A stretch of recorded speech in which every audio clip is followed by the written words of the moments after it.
Welcome to Plot Tales Daily, dramatic Reddit stories with crazy endings? Then you're in the right channel. I'm on a mission to hit 1,000 subscribers, and I'd love for you to be part of it. Hit subscribe and join. It's free. You won't want to miss what story is coming next. My BF 26M wants to have a child, and I, 26F, am not ready, so he went behind my back. What to do? So I'm at work one day, sitting in the break room, when my coworker walks in talking about how she found her partner messing with her stuff. It was some petty thing. He used her special face cream, and she was mad because it cost a fortune. We all laughed, but it got me thinking. My birth control pills had been acting weird recently. Not weird in how they worked, but in how they just disappeared. At first, I thought it was me being scatterbrained. Work had been hectic, and my boss was pushing deadlines like crazy. When I got home that night, I opened the medicine cabinet, staring at the spot where my pills usually sat. Empty. I moved some toothpaste boxes and a travel kit, hoping it had just gotten knocked back. Nothing. I even checked the shower ledge like a lunatic, thinking, what if I left them there by accident? Still nothing. "Hey," I called out to him from the bathroom. He was in the kitchen clattering around with the pans. "Have you seen my pills, the orange pack? I can't find them." He answered, distracted. "What pills?" "My birth control." "Oh," he said, coming to the bathroom door. "No idea. Did you leave them at work?" Work? What kind of dumbass excuse was that? Who keeps birth control at work? I shot him a look but let it go. "I'll just pick up another pack tomorrow," I said, mostly to myself. The next day, I went to the pharmacy, bought a new pack, and stashed it in the same cabinet. I wasn't thinking about it much by then. Maybe I'd thrown the old pack out accidentally, right? People do dumb stuff like that all the time. Fast forward a week, and the second pack's gone too. This time, I tore through the house like a madwoman. I emptied drawers, yanked out couch cushions, and even dug through the trash, because maybe I was losing my mind. It wasn't there. When he came home, I didn't even give him a chance to put his stuff down. "Did you take my pills?" I asked, arms crossed. "What? No. Why would I do that?" He looked confused, but his voice was too calm, too rehearsed.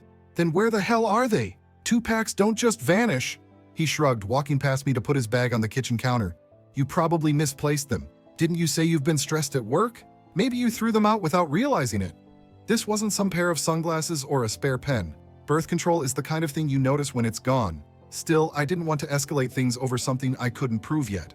A few days later, his mom invited us to dinner. She made roast chicken, and the conversation was the usual boring stuff, how work was going, whether we'd taken any vacations lately. Then she dropped this little nugget while pouring gravy over her potatoes. "You know, you two are such a lovely couple. I can't wait to see your little ones running around someday. You'd have such beautiful children." He glanced at me across the table, but I didn't say anything. I laughed it off like, maybe someday. We're just focusing on life right now. When we got home, I brought it up. "Did you tell your mom we're thinking about kids?" "No," he said quickly, too quickly. "She probably just assumed. Parents do that." It didn't sit right with me, but I wasn't about to accuse him of plotting something with his mom over mashed potatoes. So I let it go. For the moment. The breaking point came one morning when I caught him messing around in the bathroom cabinet. I walked in to grab my toothbrush, and there he was, crouched over like a kid caught with his hand in the cookie jar. "What are you doing?" I asked. He jumped up, slamming the cabinet shut. "Nothing, just looking for aspirin." The aspirin wasn't in the cabinet, it was in the kitchen. Always had been. I didn't press him, but when he left for work, I went straight to the cabinet. My brand new pack of pills was gone. Again. This time, I didn't wait. I called him right then, and when he picked up, I didn't even say hello. "Where are my pills?" "What?" he asked, pretending not to hear me. "You heard me? Where are my pills?" "Why are you so obsessed with this?" he shot back, sounding annoyed now. "If you lost them, just get a new pack. Jesus." "I didn't lose them. You took them. Admit it." There was a long pause, then finally, "Okay, fine. I took them. Are you happy now?" My stomach turned, but I forced myself to keep talking. "Why? Why the hell would you do that?" "Because it's time," he said, like it was the most obvious thing in the world. "We've been together for 3 years. We're financially stable. It's time to start thinking about kids." "You don't get to decide that for me." He sighed like I was the one being unreasonable. "I talked to my mom about it, and she agrees. We're not getting any younger." "Your mom? You're making decisions about my body with your mom?" He didn't answer. That was all I needed to hear. I grabbed my coat and my car keys and walked out the door without another word. I stayed at my mom's place for a couple of days, trying to wrap my head around what the hell just happened. I didn't tell her much at first, just that my boyfriend and I had a fight and I needed space. She didn't push, but she kept looking at me like she knew there was more going on. On the second day, he showed up at her house. I didn't even know he was coming until my mom walked into the living room and said, "He's here." She had her arms crossed, standing by the doorway like she was ready to block him if I told her to. I told her to let him in, mostly because I didn't want him making a scene outside. He walked in like nothing was wrong. He had his hands shoved in his pockets, glancing around like he was nervous, but the second he sat down across from me, he switched to that calm, fake-ass tone he always uses when he's trying to smooth things over. "I came to talk," he said. "No shit," I snapped. "What do you want to say?" He sighed and leaned forward. "Look, I get why you're upset. I shouldn't have taken your pills. I made a mistake." I stared at him, waiting for him to continue, but he just sat there like that was supposed to fix everything. "A mistake?" I repeated. "That's what you're calling it?" "Yes," he said, like he was trying to reason with a toddler. "I didn't mean to upset you. I thought we were ready." We weren't ready. You decided you were ready and went behind my back. That's not the same thing." He rubbed his face and groaned. "I get it, okay? I messed up, but we've been together for 3 years. This isn't some random thing. I thought this was where we were headed." "You thought, you didn't talk to me, you didn't ask, you just did it. Do you even realize how fucked up that is?" "It wasn't like that," he argued. "I wasn't trying to trap you or anything." "Really? Then what do you call it? Because from where I'm sitting, that's exactly what it looks like." He slouched back in his chair, glaring at the ceiling like I was being unreasonable. "I just wanted to move forward. I thought you'd be happy." "Happy?" I stood up, pointing at him. "You want to play happy families while stealing my birth control and lying to me? That's your idea of moving forward?" My mom cleared her throat loudly from the kitchen, making it very clear she was still there. He glanced toward her, then back at me, his jaw tightening. "I didn't think it would be this big of a deal," he muttered. "That's because you didn't think at all," I shot back. "You didn't think about me, about us, about anything. You just decided you wanted a baby and expected me to go along with it." "You're blowing this out of proportion," he said, standing up. "It's not like I'm a bad guy. I want a family with you. How is that wrong?" "Because you lied to me," I shouted. "You lied and you went behind my back, and now you're standing here acting like I'm the problem? Are you serious right now?" "Can we not do this here?" he hissed, glancing toward the kitchen again. "Your mom doesn't need to hear all this." "She knows enough," I told him. "And honestly, she's probably the only reason I haven't thrown your ass out completely." At that, my mom walked into the living room, wiping her hands on a dish towel. "You're damn right about that," she said, looking him dead in the eye. "Ma'am," he started, holding up his hands like he was trying to defuse a bomb. "I know this looks bad, but I really do love your daughter. I just want what's best for us." "What's best for you, you mean?" my mom shot back. "Because if you wanted what was best for her, you wouldn't have done what you did. You don't mess with someone's health like that." "It wasn't like that," he said, his voice rising. "I wasn't trying to hurt her." "Then why didn't you talk to her first?" my mom asked. "Why didn't you sit down like an adult and have a conversation instead of sneaking around like a coward?"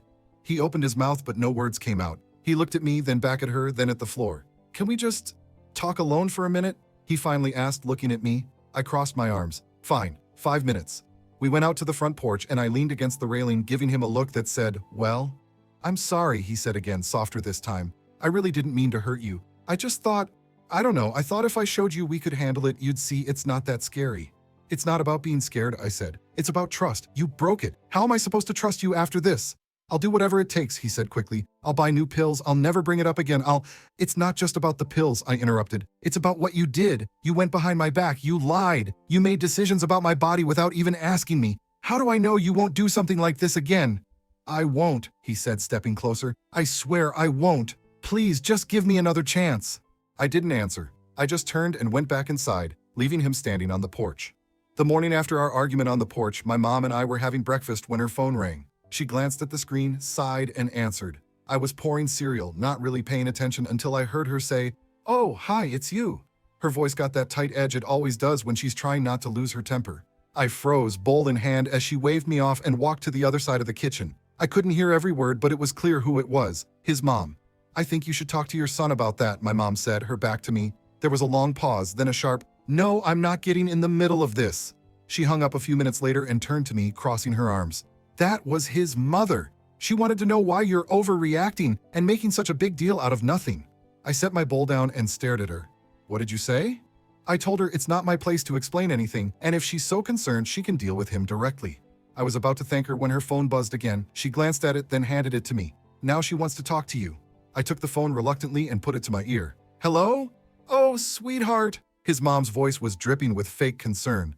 "I've been so worried about you. I just wanted to check in and see how you're doing." "I'm fine," I said flatly. "What do you want?" She laughed nervously like I was joking.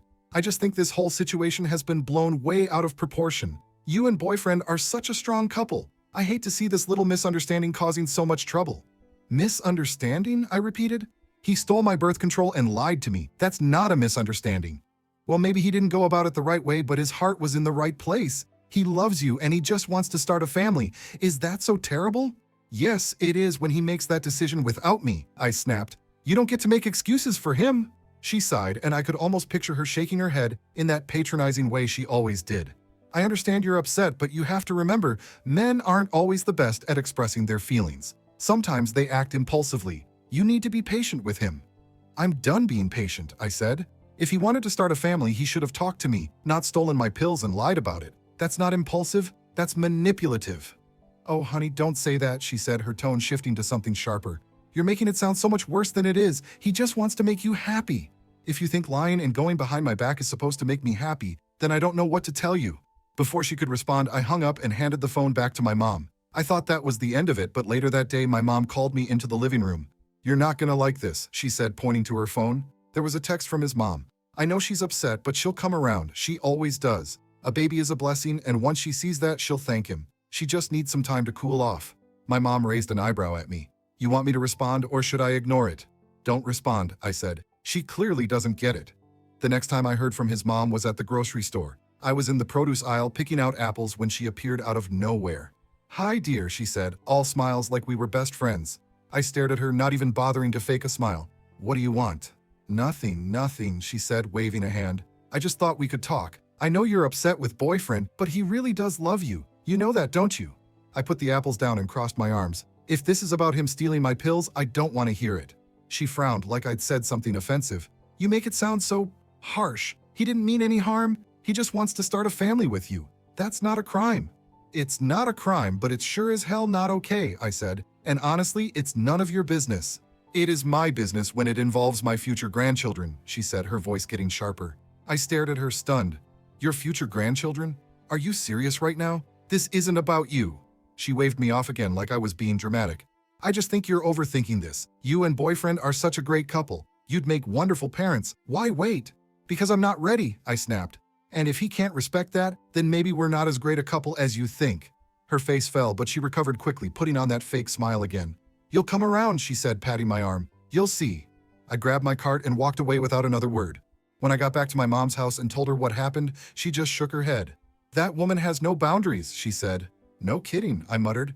I'm starting to think they're both out of their minds. My mom didn't disagree. I didn't tell anyone about what happened right away, except my mom. It wasn't the kind of thing you casually bring up in conversation. But word got around somehow. Maybe he told his friends. Maybe his mom ran her mouth. I don't know.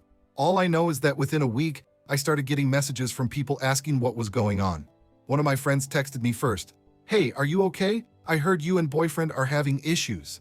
I stared at the message for a while before responding. Define issues, I wrote back. She replied almost immediately. Something about you leaving? He said you're mad at him, but he didn't go into details. Yeah, I'm mad, I typed. He did something really messed up. What happened? I hesitated. Did I really want to open that door? Finally, I typed. He stole my birth control because he wants a baby. Her response came so fast I could practically feel her shock through the screen. What? Are you serious? I called her instead of texting more because I knew this was going to turn into a whole conversation. She picked up on the first ring. Okay, start from the beginning, she said. I explained everything. How I noticed the pills missing, how he admitted to taking them, and how his mom was somehow involved in the whole thing. Holy shit, she said when I finished. That's insane, are you okay? No, not really, I admitted. Good, she said. You shouldn't be okay, that's not normal. He straight up tried to force you into something you're not ready for. That's next level psychotic. Later that day, one of his friends called me. I didn't even know he had my number, so it caught me off guard. Hey, he started. I don't mean to pry, but boyfriend told me you're upset with him. I just wanted to see if there's anything I can do to help. Unless you can go back in time and make him not mess with my birth control, I don't think so, I said. There was a long pause. Then he said, wait, is that what this is about, the birth control thing? So he told you? I asked. Well, yeah, he mentioned it, he said, sounding hesitant. But it didn't seem like that big of a deal. He just said he wanted to start a family and you weren't ready yet. It's a big deal when he doesn't ask me first, I snapped. He didn't start a family. He lied and went behind my back. That's not the same thing. Okay, but maybe you're being a little harsh, he said. I mean, he's just trying to plan a future with you. Isn't that what couples do? Not like this, I said. If he wanted to plan a future, he should have talked to me. Stealing my pills is not planning, it's manipulation. He sighed like he didn't agree but didn't want to argue. All right, I hear you. I just think maybe you should talk to him again. He really does love you. Love doesn't look like this, I said. If he loved me, he would have respected my choice. The next day I met up with one of my close friends for lunch. She's the kind of person who doesn't sugarcoat things, which is why I wanted her opinion. As soon as I sat down, she asked, "So what's going on with you and boyfriend? I heard some rumors, but I want to hear it from you." I sighed and told her the whole story, from the missing pills to the confrontation to his mom getting involved. When I finished, she shook her head. "If you stay with him, you're nuts," she said bluntly. "Thanks for the support," I muttered. "I'm serious," she said. "This isn't just some little mistake. He crossed a line you can't uncross. What's next? Is he going to sabotage condoms too? Poke holes in them? You can't trust someone like that." I didn't want to admit it, but she had a point. "Look," she continued, "I know you love him, but love isn't enough. You need trust, and he just shattered that. I'm not saying you have to break up with him today, but if I were you, I'd be thinking about my exit strategy." The strangest conversation came from another friend who was clearly on his side. She called me out of the blue one evening, and as soon as I picked up, she launched into her spiel. "I don't get why you're so mad," she said. "He just wants to have a baby with you. That's a good thing, isn't it?" "Not when he goes about it like this," I said. "But you've been together for 3 years," she argued. "It's not like he's some random guy off the street. You know him, you trust him." "Not anymore," I said. "He lied to me. How am I supposed to trust someone who does that?" "Okay, but it's not like he cheated on you or anything," she said. "He just got excited about the idea of starting a family. Maybe you should cut him some slack." I couldn't believe what I was hearing. "You think this is about him being excited? He stole my birth control and lied to me. That's not excitement. That's control." She huffed. "You're blowing this way out of proportion." "Then I guess we're done here," I said and hung up.